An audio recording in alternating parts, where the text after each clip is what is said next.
Assalamu alaikum wa rahmatullahi wa barakatuh. E bandiraɓe sehilaɓe ko salminde e juurade e yafnade e wiide alhamdulillahi rabbil alamina. No wiye noon ni ɗon tan wiya ha joni. On ji alluwal man nan ɗon. On ji alluwal ngal nan ɗon. Dental Dina TV. Oɗon gandi no foti wontono yimɓe. Dental Dina TV. Oɗon gandi ko wontono yimɓe.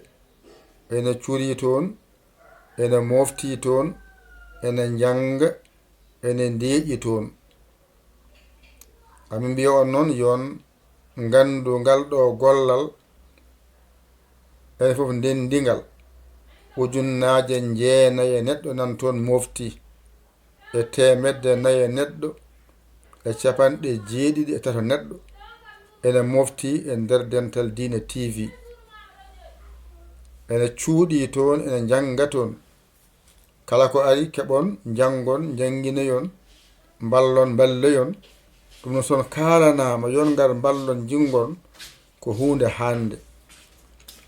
Oɗon gandi kam min ngala saleraji ɗi min joɓete pal lewru. Wona radio yoɓata min, wona télé yoɓata min, wona YouTube yoɓata min, wona Facebook yoɓata min, wona hayti wona hay goto yoɓa min e yimɓe he ko onon kay goni yoɓowo min. Onon ɗomin gollirta ɓe onon min mbi yon mbar dental mon ndendon ndendi non.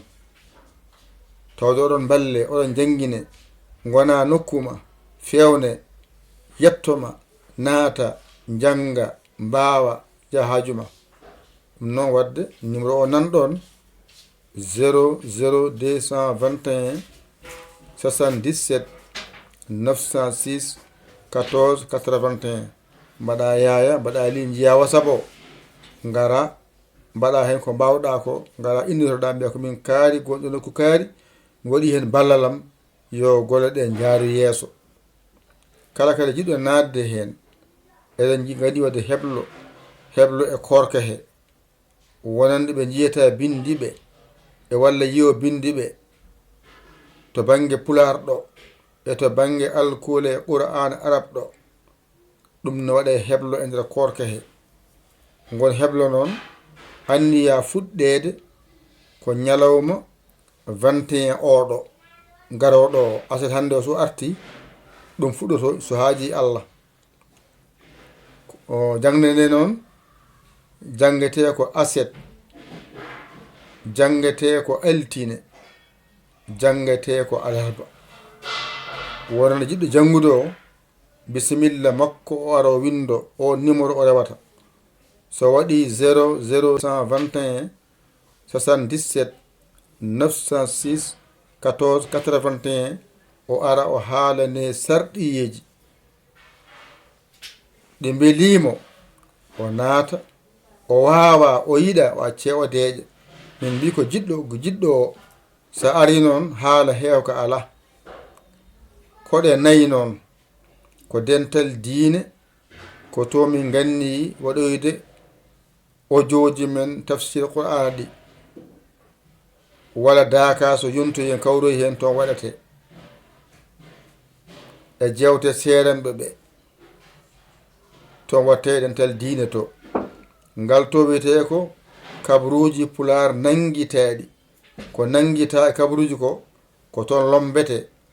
Ngal to wiyete ko duɗal limto pular ɓe jiyata bindi pular ɓe ɓen ko ɗon mbiya yo natir.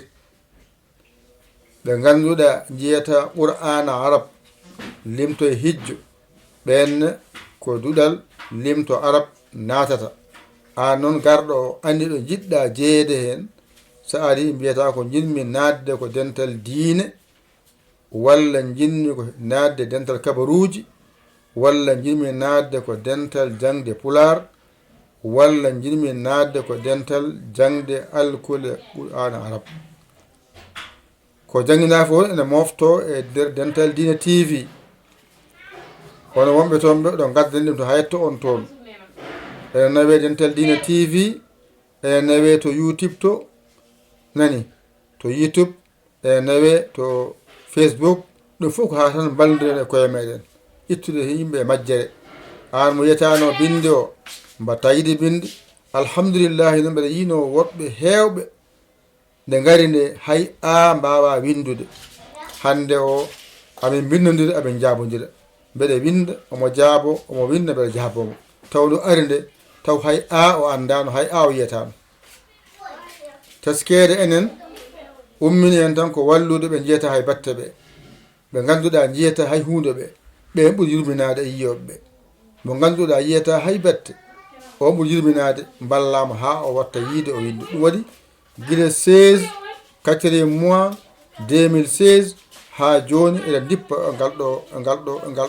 ngal ɗo gollal ɓe gara keble mbawa jalta jahaji men ɓe kadi gara keble jangga mbawa jahaji men ni tan keblirte kala heblande nde jannguɗa mbawɗa andu a wawat kala heblande lombade a jangguiɗa a famin tan ma waw windude ma waw janngude e sifa noon no mbiɗaɗa ni a rewidima kala windande no wiɗani a waɗiri noon tan a wattat janngude a wattat windude ɗum noon wadde kadi mi mbaɗi erago faade kala jiɗɗo aset garowo ɗo hande o so arti eɗen puɗɗode ɗon jangde waɗama noon lowdi paari moftama e nder weeye he aset mon ji yalta an jiɗɗo jeeyede heno ara windo guila law bisimilla maɗa gara kalna serɗiji ɗi sa ari hoto haala heew assalamu aleykum ko min kaari kala indema yettode ma e gonɗa kala ɗo jiɗɗa jeeyede e majje on saaha lombeɗa ɗon tawde yaade weliyoma taw wona aɗa forsa saabu wona politique